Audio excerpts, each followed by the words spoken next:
Abençoe. Meus irmãos, aproveitar que os irmãos estão de pé, vamos ler aí o salmo proposto aí da campanha, né? Salmo 121.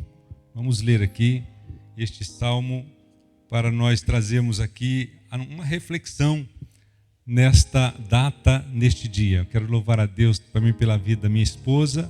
Ela nem sempre pode me acompanhar, mas hoje ela veio comigo e eu estou feliz de tê-la aqui.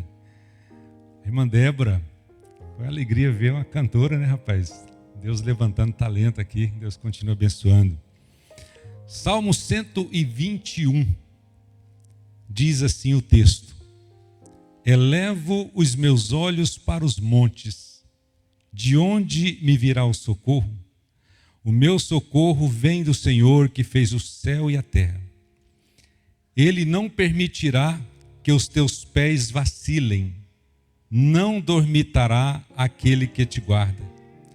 É certo que não dormita, nem dorme o guarda de Israel. O Senhor é quem te guarda, o Senhor é a tua sombra à tua direita. De dia não te molestará o sol, nem de noite a lua. O Senhor te guardará de todo mal, guardará a tua alma. O Senhor guardará a tua saída e a tua entrada desde agora e para sempre. Amém. Podeis assentar. Glória a Deus.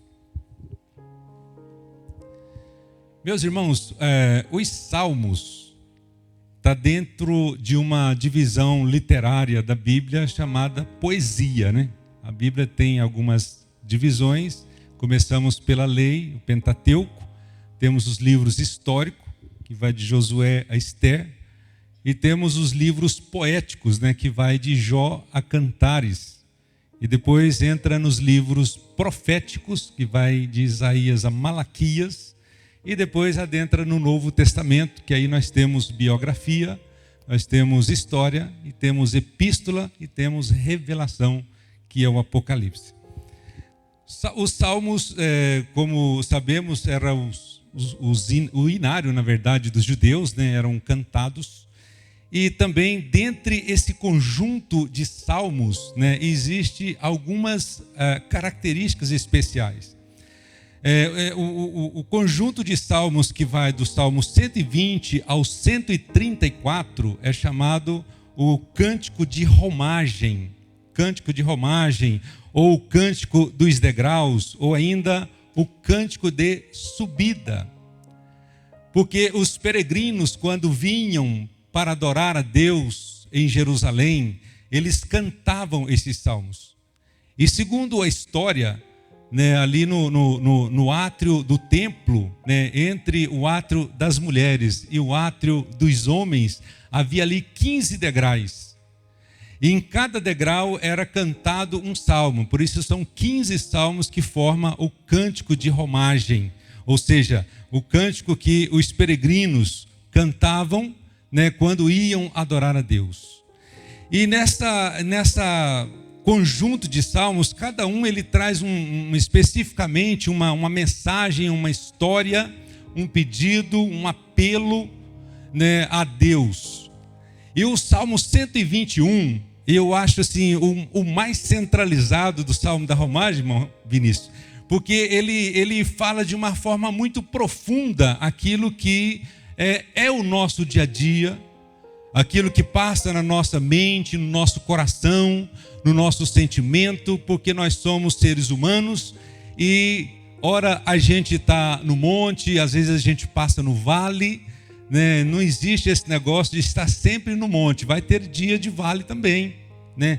Então o salmista ele faz aqui uma pergunta retórica, porque na verdade esses peregrinos eles vinham pelo menos em 3 festas oficiais em Jerusalém, que era a festa do Pessá, que era a Páscoa, né?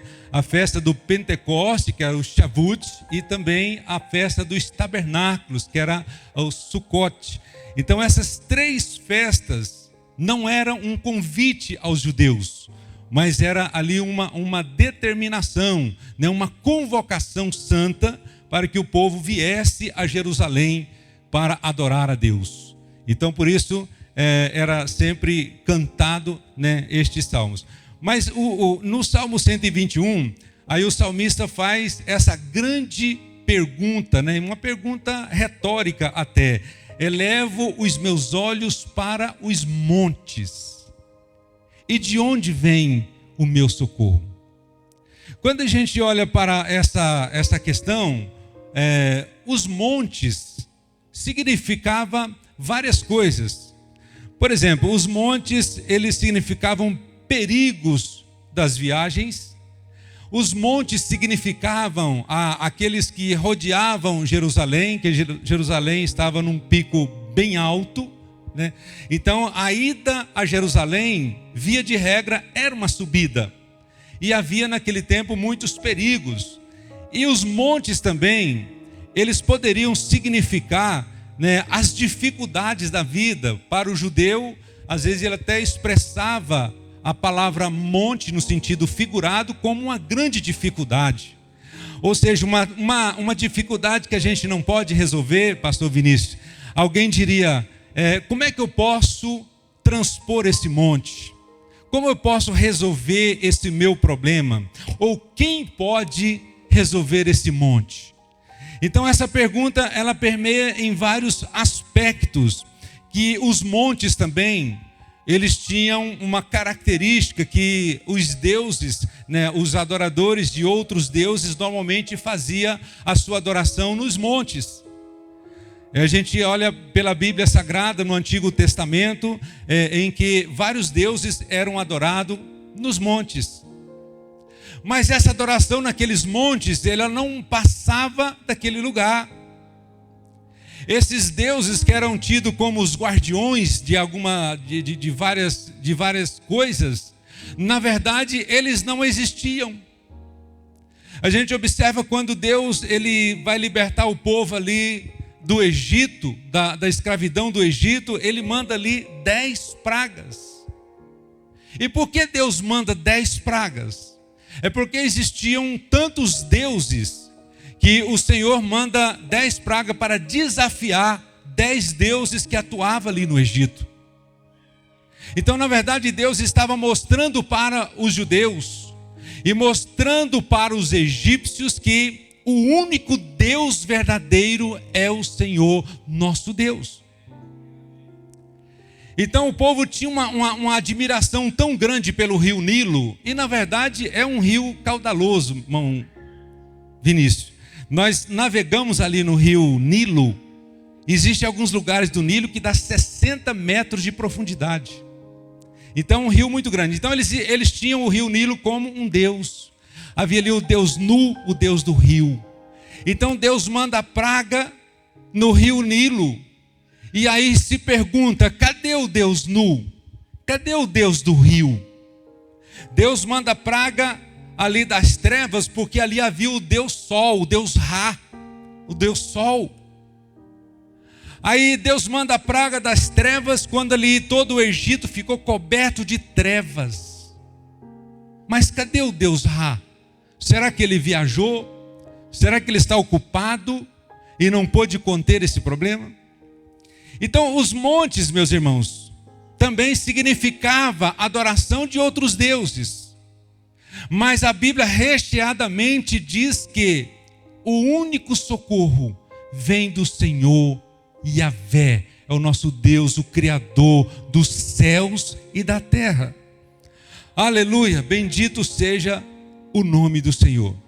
As montanhas de Jerusalém, havia ali alguns perigos também que as pessoas enfrentavam, principalmente de assaltos, que as pessoas quando vinham peregrinar, eles sofriam assaltos, perseguições, e às vezes até mesmo instalados ali nas suas cabanas, eles eram roubados, eram assaltados. Então existia muitos problemas para estes peregrinos. Mas veja, quando ele fala, na verdade, desse socorro, que ele pergunta, de onde vem o meu socorro? Olha quantas dificuldades há na minha frente. A dificuldade de eu não tropeçar nessas montanhas. A dificuldade de eu transpor essas subidas desses montes. As dificuldades dos assaltos que podem me sobreviver. as dificuldades da vida, que metaforicamente é um monte. Diante de tudo isso, quem pode me socorrer? E essa palavra socorro, ela é uma palavra hebraica, Heser, que quer dizer que ela era usada frequentemente para auxílio poderoso, proteção efetiva e intervenção divina. Não é ajuda emocional, é intervenção concreta de Deus. Esse socorro não é algo passageiro, não é algo incomum. Esse socorro de Deus, nós vamos entender aqui, que é todo o cuidado que Deus tem para conosco, aqueles que adoram o Senhor. Os irmãos estão entendendo? Amém? Glória a Deus. Então, meus irmãos, quando ele lança esta pergunta, eu fico pensando, qual é o seu monte hoje? Qual é a dificuldade que tem passado na sua vida? Qual é aquela dificuldade que você tem questionado? De que maneira você pode resolver esse problema? Então o salmista diz que existe uma solução, é o nosso Senhor. Então olha só, o comentador do comentário bíblico Deacon da CPAD, ele diz o seguinte: o seu socorro não vem daquelas montanhas, embora sejam preciosas, mas de Yahvé, que está com ele mesmo à distância. Glória a Deus.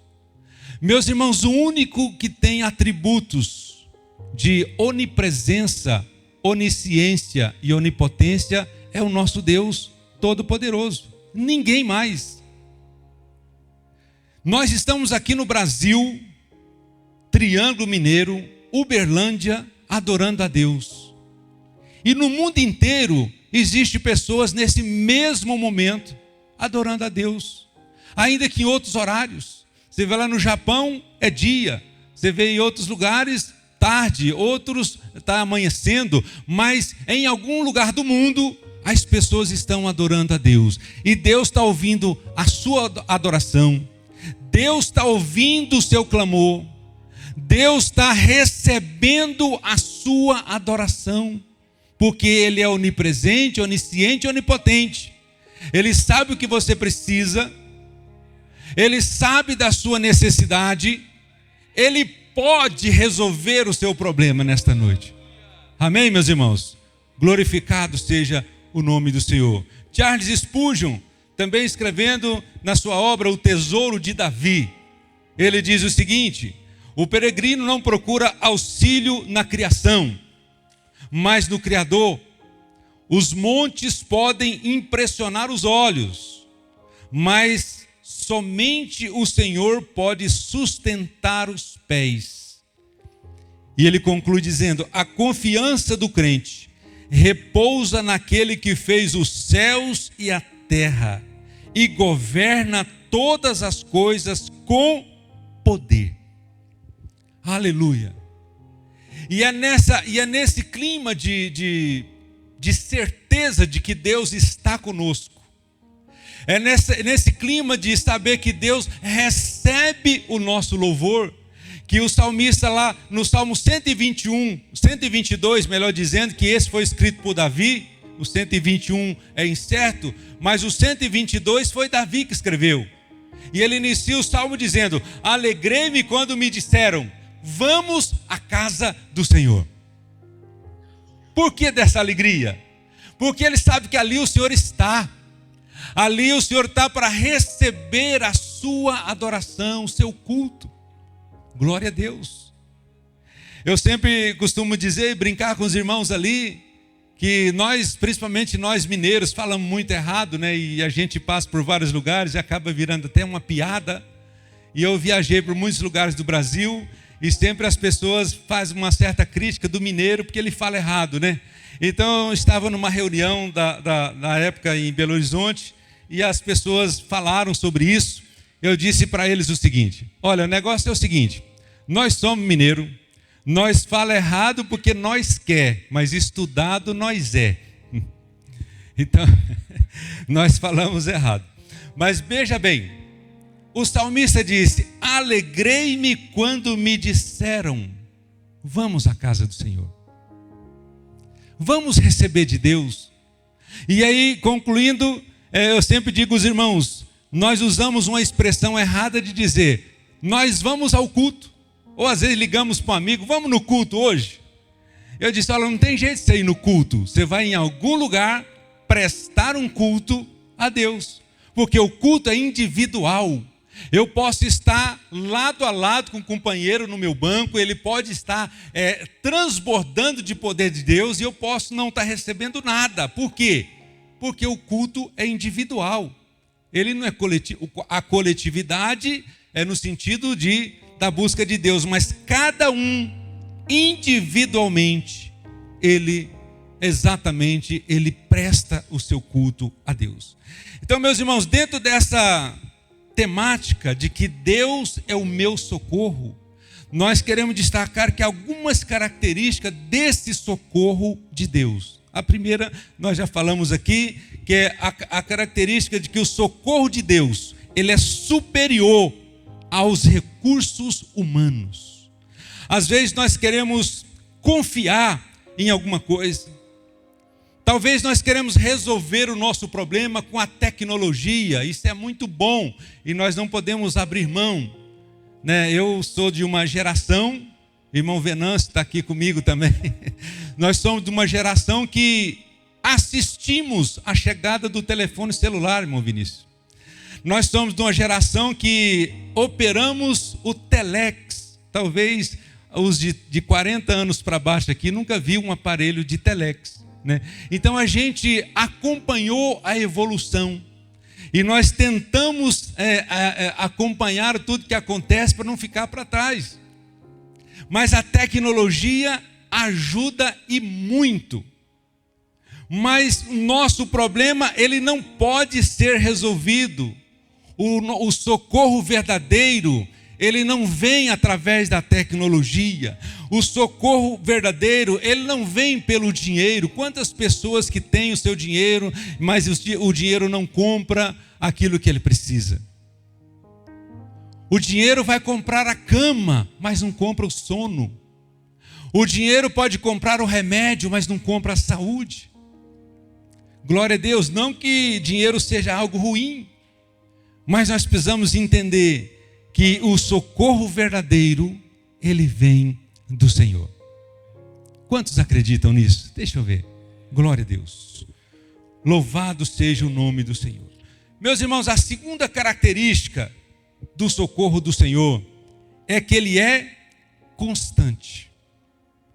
O socorro de Deus, ele é constante. Vamos imaginar alguém que é um socorrista, um salva-vidas, por exemplo, lá na praia. Ele está ali para, eventualmente, alguém que acidentar na água, ele está ali para salvar. Mas ele não está ali 24 horas. E ele pode fazer uma pequena distração e não ver a pessoa se afogando. Ele pode cochilar e não perceber que alguém se afogou. Então veja que o socorro do Senhor, ele é constante. No versículo 3 e 4, fala: ele não permitirá que teus pés vacilem, não dormitará aquele que te guarda. Aleluia. Dormitar é cochilar, é passar um tempo sem uma observação que deveria ser constante. Então ele está dizendo que esse Deus, ele não cochila, ele não vacila. Então o seu socorro, ele é constante. Louvado seja Deus. Quando ele diz assim, não deixará que teus pés vacilem, porque literalmente existia o perigo de um escorregão naquelas montanhas de Jerusalém. Eles poderiam quebrar o pé, poderia ter um acidente, porque existia o perigo real. Mas então ele está dizendo que Deus não permitirá que seus pés vacilem. Mas por que Deus oferece esse socorro?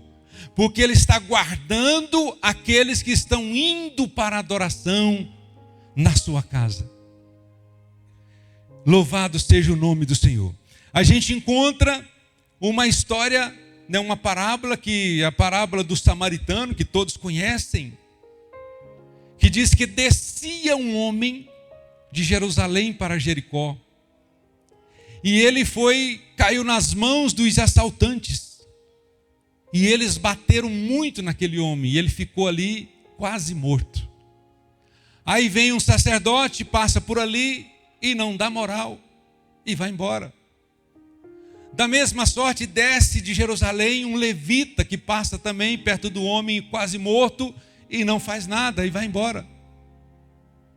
Mas diz que um samaritano, ele chega ali e vê aquele homem, e ele tem compaixão. E aí a gente começa a ver algumas quebras de paradigmas aqui. Porque os samaritanos, eles não se comunicavam com os judeus. Mas ali, quando aquele samaritano chega perto daquele homem, ele tem compaixão. Diz a Bíblia, diz a parábola, que ele coloca ali o azeite nas suas feridas. Ele coloca ali na sua cavalgadura. Ele leva até uma estalagem para ele ser cuidado. Então veja, meus irmãos, qual que é a simbologia disso? Aquele homem que foi espancado à beira do caminho, aquele homem era nós. Aquele homem que foi espancado é aquele que está exposto aos riscos, aos perigos, todos os dias. E é por isso que o salmista ele coloca isso, porque é muito antes desse acontecimento, mas é como se fosse a história desse samaritano. Poderá ter assaltantes pela frente, poderá ir nos mutilar, mas aonde ou quem pode nos dar o socorro? De onde me virá esse socorro? Aleluia, bendito seja o nome do Senhor. Então veja bem, Champlin ele fala aqui sobre esse ponto também, quando ele dizia que os frígios, eles tinham a noção de que os deuses dormiam no inverno e acordavam no verão. Olha o que é um pensamento religioso. Isso aqui é religiosidade. Os frígios, eles tinham a noção de que os deuses dormiam no inverno e acordavam no verão. Mas Yahvé não é um Deus apenas de boas condições atmosféricas. Então veja que a constância de Deus, não existe intervalo, não existe estações apropriadas para Ele se manifestar. A manifestação de Deus não está apenas no inverno, no verão, na primavera, mas é sempre, sempre, sempre Ele está para nos socorrer. Quem pode dizer um amém? Glória a Deus.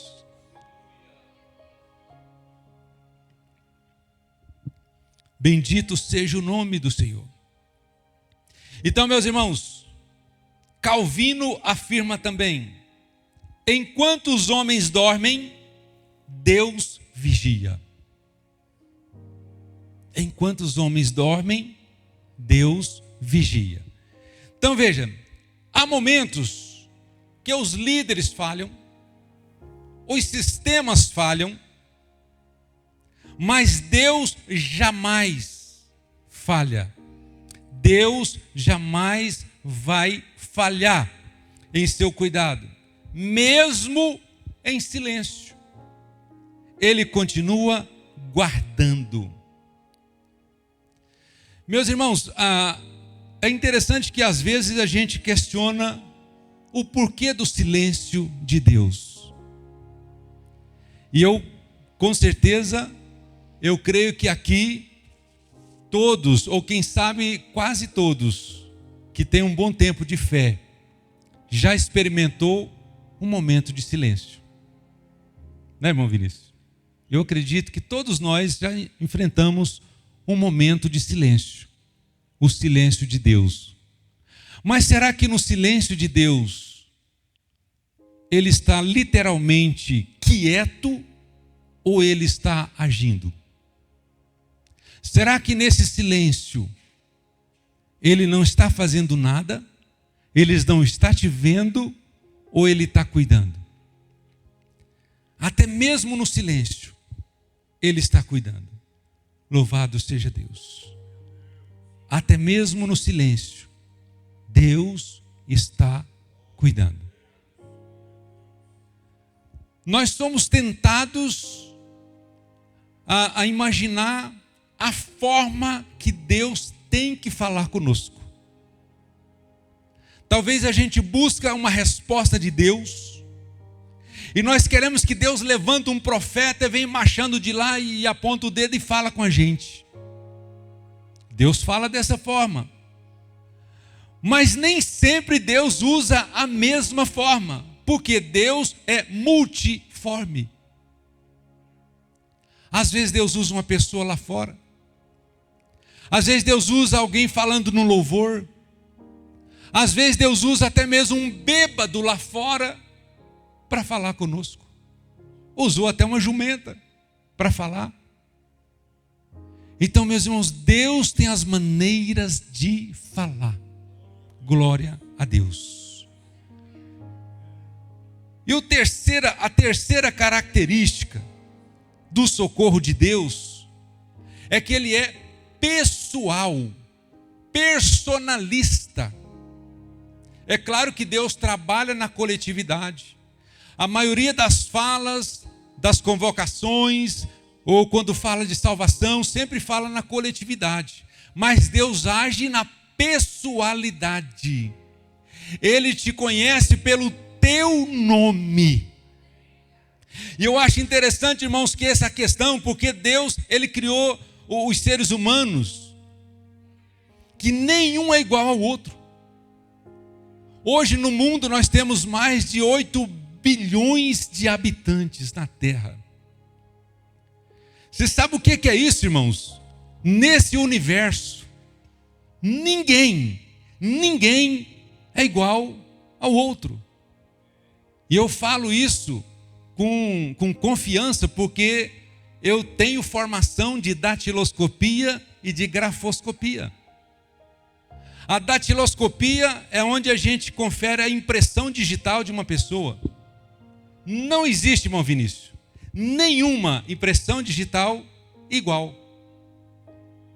Mas por que não existe ninguém igual?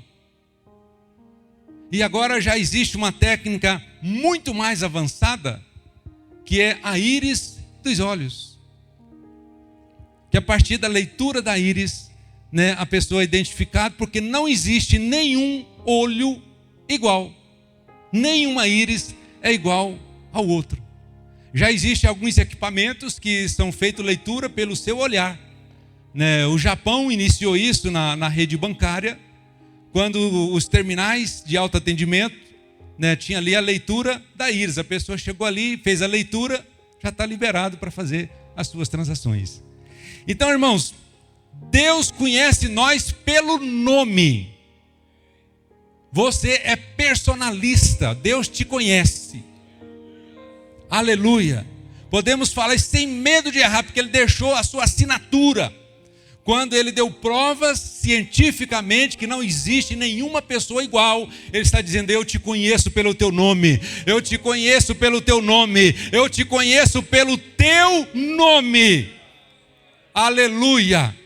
Bendito seja o nome do Senhor. Então o socorro do Senhor, ele é pessoal. O Senhor é quem te guarda. O texto não diz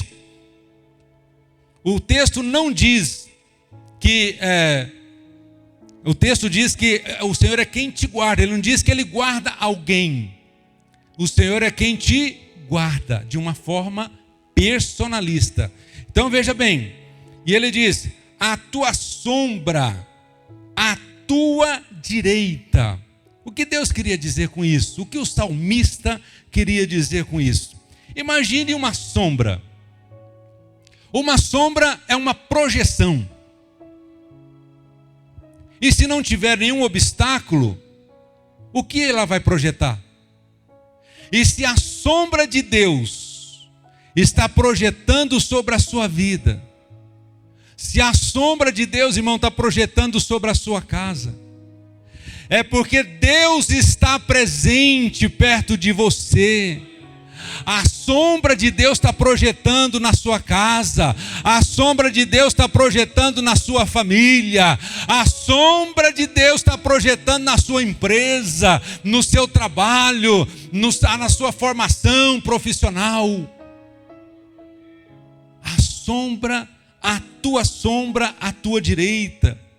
No Oriente Médio também a sombra representava refrigério. E por isso que o salmista no Salmo 91 ele diz: aquele que habita no esconderijo do Altíssimo, a sombra do Onipotente descansará. Aleluia. Aquele que habita no esconderijo do Altíssimo. Irmãos, habitar não é tirar umas férias. Habitar não é você passar o final de semana. Habitar não é passar um mês, um semestre, um ano. Habitar é estar constantemente. Glória a Deus. Então a sombra do Onipotente descansará. E por último nós temos a última característica do socorro de Deus. Mas antes disso, ainda no versículo 6, que ele fala que de dia o sol não te molestará, e nem de noite a lua. Aí, irmãos, esses textos normalmente eles carregam algumas tradições. Então, alguns textos bíblicos trazem, alguma tradição, alguma cultura, algum costume. Então, quando eles falavam isso aqui, que o sol não te molesta de dia, nem a lua de noite, porque existia algumas crenças. E às vezes até literalmente, porque o sol escaldante do deserto, ele provoca também aquela insolação e pode provocar ali algo mais gravoso na vida de alguém que permanecesse muito tempo ao sol. Mas também existia uma crença de que a lua, ela poderia provocar algumas doenças. E nós temos lá em Mateus 4:24, quando ele fala de um lunático. O que era um lunático? Aqui, naquela cultura dizia que era alguém que adquiriu uma doença através da lua. Lunático. Então ele diz, e ainda em Mateus 17:15, ele fala de um epilético. Para a crença daquele tempo, a epilepsia também era uma doença causada pela lua, a exposição noturna. Então veja, hoje já existe, a doença qualificada aí da epilepsia, mas naquele tempo, tanto lunático quanto epilético, para eles, era alguém que estava exposto à lua e adquiriu essa doença. Então o salmista diz o seguinte: o sol queima de dia, a lua pode provocar doença à noite, mas eu quero dizer uma coisa, olha o que o Senhor disse: de dia não te molestará o sol, porque o socorro do Senhor está de dia também. Nem a noite a lua vai te molestará, porque o socorro de Deus também está à noite na sua casa. Aleluia, bendito seja o nome santo do Senhor. Meus amados, nós encontramos ainda aqui sobre o último característica do socorro de Deus, que o socorro do Senhor, ele é total, ele não é parcial. O socorro de Deus é total. Olha, o Senhor te guardará de todo mal. O Salmo termina mostrando a abrangência da proteção de Deus. Glória ao nome do Senhor.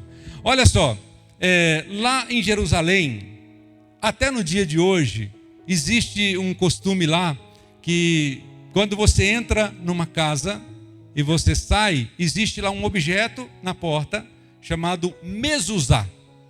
E a mezuzá, ela tinha um texto da Torá. Então, quando a pessoa chegava na casa de alguém ou num comércio que tinha uma mezuzá, o que ele fazia? Ele passava na mezuzá, ele fazia a leitura do texto e adentrava aquele local. E quando ele saía, ele fazia novamente a leitura, agradecia a Deus por estar saindo. Por isso que ele diz: o Senhor guardará a sua entrada e guardará também a sua saída. Então o salmista, quem sabe até mesmo movido aqui por esse costume judaico, ele disse: olha, nós fazemos isso. Quando entramos na casa de alguém, saímos. Quando entramos no comércio, saímos. Quando entramos nos muros de Jerusalém, saímos, porque lá tem a mezuzá também. Então nós fazemos isso naturalmente, mas o Deus do socorro, Ele está dizendo que guarda a nossa saída e guarda também a nossa entrada. Aleluia! Quantos aqui acreditam que Deus está guardando a sua casa? Deus está guardando a sua família? Bendito seja o nome santo do Senhor. Meus irmãos, partindo aqui para a nossa conclusão, eu quero dizer aos irmãos que esse socorro total, Deus não está dizendo que vai nos blindar de alguma coisa. Deus não vai evitar alguns obstáculos na nossa vida, mas Ele vai nos livrar nestes obstáculos. A gente encontra ali a história conhecida dos 3 jovens que foram lançados na fornalha de fogo e Deus salvou eles. Deus não evitou a fornalha para os jovens, mas lá dentro Deus operou o milagre. Deus não livrou a cova dos leões para Daniel, mas lá dentro Ele operou o milagre. Então, meus irmãos, talvez você tenha passado por algumas dificuldades, às vezes até mesmo problemas, e às vezes a gente pergunta: cadê o socorro de Deus? Eu quero dizer aos irmãos em rápidas palavras, que no ano passado, ou melhor dizendo, final de 2024, eu fui diagnosticado com câncer. E as perguntas passam pela nossa mente, irmão Vinícius. Será que o meu socorro não veio? Será que a minha oração está fraca? Será que eu estou em pecado? Será que eu estou em falta? Aonde está o meu socorro? Eu fiquei alguns dias assim com um sofrimento muito grande por causa deste acontecido. Mas aí Deus mostrou o seu socorro. Eu estava um dia numa congregação da nossa cidade, uma congregação simples, o irmão Vinícius conhece, Nadim Derzi 2, a última congregação, lá onde o vento faz a curva. E eu fui nesse dia, irmão Vinícius, com a minha alma amassada, mas eu fui cultuar. E nós chegando ali, a minha esposa vendo ali a minha angústia, o meu sofrimento, ela disse: Senhor, usa alguém para falar com ele. E Deus usou ali 2 irmãs que cantam de dupla, né? Elas cantam, mãe e filha, elas cantaram.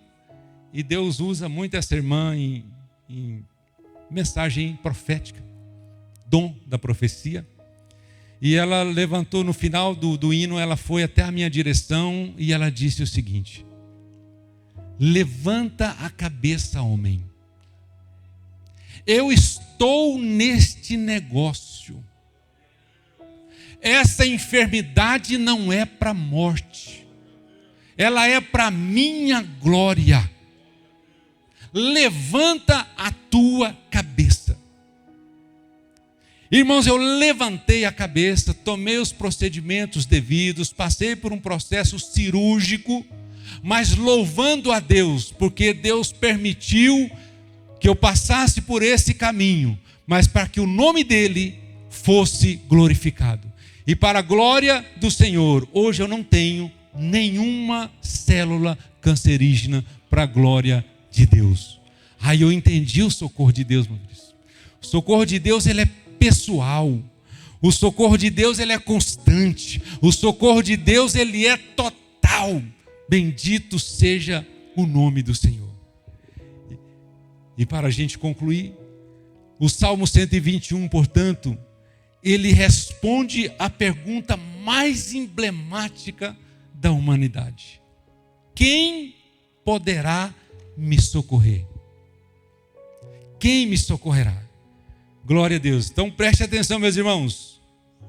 Ele faz a resposta que o socorro vem do Senhor que criou os céus e a terra. E nos criou. Então ele nos conhece por dentro e por fora. E agora eu quero dizer aos irmãos o seguinte: quando faltar força para você, olhe para o Senhor.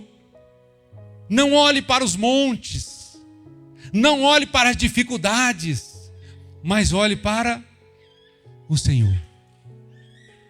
Quando o medo chegar na sua casa ou na sua vida, lembre-se, Deus continua acordado. Quando o medo chegar, o medo chega na vida de todos.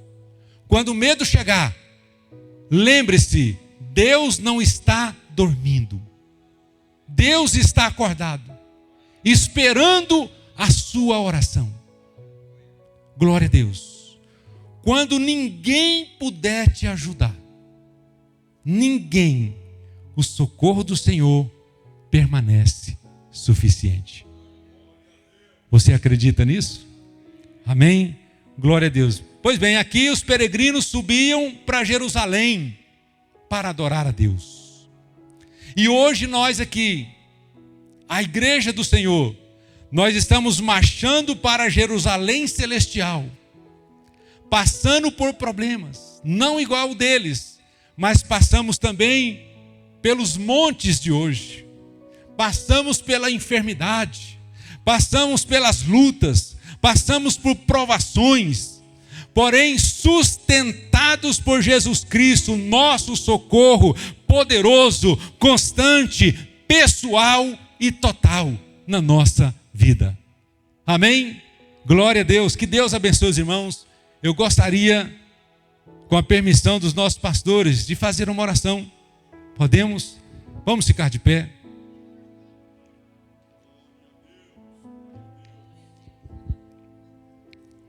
E eu quero dizer, como nós falamos ali em Tuiutaba, o altar do Senhor está aberto. Se você acredita no milagre, vem aqui à frente.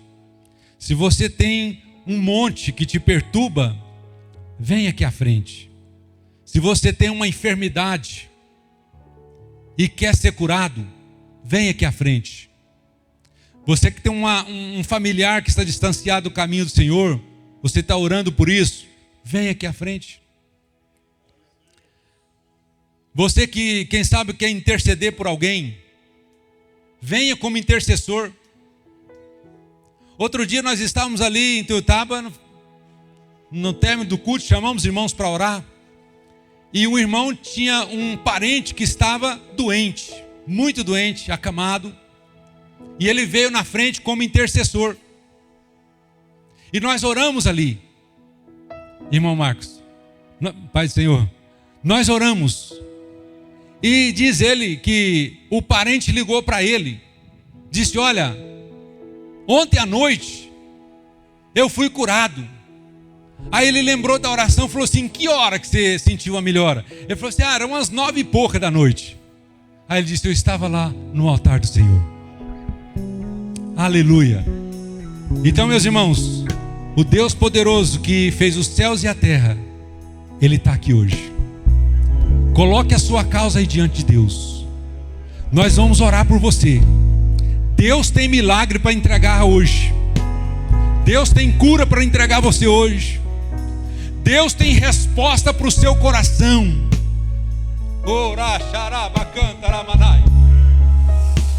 Oh, Senhor nosso Deus, nosso Pai que está nos céus, a Tua palavra foi ministrada aqui esta noite, Deus. Que o Senhor é o nosso socorro, e um socorro bem presente, Senhor. Oracha cantaraias. Oh Deus, Essas pessoas vieram à frente, Senhor. Elas estão crendo no teu milagre.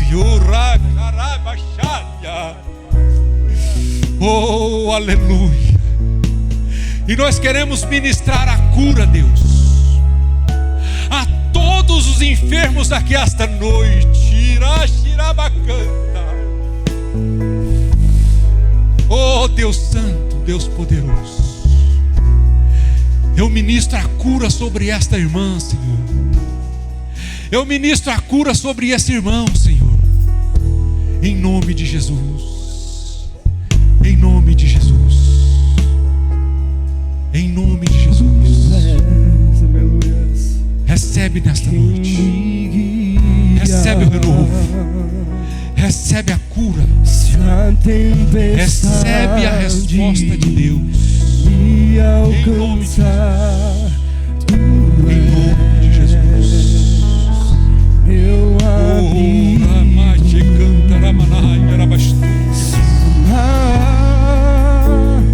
me submergiram tu.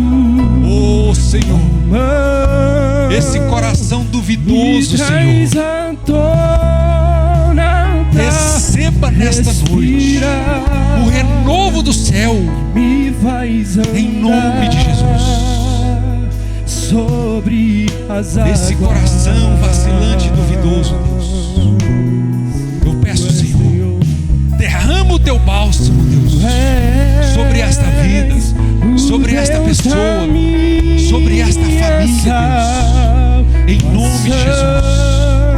Essa família que está desajustada, Senhor, entra nesta casa, Senhor, entra nesta família, meu Senhor. Opera um milagre, opera transformação, Senhor, em nome de Jesus. Esta família que enfrenta, Senhor, dificuldade financeira, nesta noite, Deus, nós te clamamos. O Senhor que é o dono do ouro, o dono da prata, Senhor. Opera um milagre, opera, Senhor, um milagre na vida dessa casa, dessa família. Em nome de Jesus. Em nome de Jesus. Esta pessoa que está aqui como intercessor de alguém, Deus, visita esta pessoa lá onde ele está, Senhor. Esta pessoa que está doente, internada, quem sabe está nos hospitais. Mas nesta noite, Deus, derrama o óleo da cura sobre esta pessoa. Derrama a unção da cura sobre esta vida, Pai. Em nome do Senhor Jesus. Debaixo da tua graça, Deus. Debaixo, Senhor, da tua autoridade. Debaixo do teu poder, Senhor. Nós ministramos vida sobre essas pessoas. Ministramos vigor espiritual sobre essas pessoas. Ministramos cura sobre a vida dessas pessoas. Em nome de Jesus. Oh, xarabacantaramanaya. Recá, xarabacantaramanaya. Em nome de Jesus. Seja abençoado nesta noite. Seja abençoada nesta noite. Em nome de Jesus. Em nome de Jesus.